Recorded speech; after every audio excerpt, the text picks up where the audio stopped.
আলো বাতাসের কথা ভেবেই বাড়িটা তৈরি করেছিলাম, কিন্তু কোনো কাজেই লাগলো না। তুমি নেবে?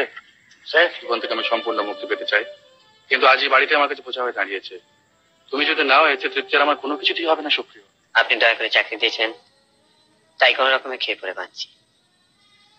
সারা মাস পরিশ্রম করে যা রোজগার করি তাতে আমার অভাব মেটে না, তাই বাকিটা হেসে গান গেয়ে আনন্দ দিয়ে ভরিয়ে দিই।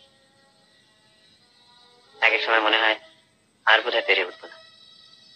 আমার এক এক সময় ক্লান্তি ছেড়ে মুছে উঠে দাঁড়াই, ভাবি আমার স্ত্রী, আমার ছেলে মেয়ে, আমার সংসারের জন্য দরকার হলে আমি আরো পরিশ্রম করব। তখন দারুণ তৃপ্তি হয়, দারুণ আনন্দ হয়। স্যার স্যার আপনি আমাকে এই আনন্দ থেকে বঞ্চিত করবেন না। আমার ছেলেমেয়েরা মানুষ হবে, হ্যাঁ, ওই অন্ধকার ঘরে থেকেই তারা একদিন মানুষ হবে। ভাগ্যে যদি থাকে আপনাদের আশীর্বাদে সেখান থেকেই তারা একদিন বড় হবে। সুপ্রিয়, তুমি তুমি ঠিকই বলেছো। আমি তোমার পয়েন্ট অফ ভিউ বুঝতে পারিনি, আমার বোঝা উচিত ছিল।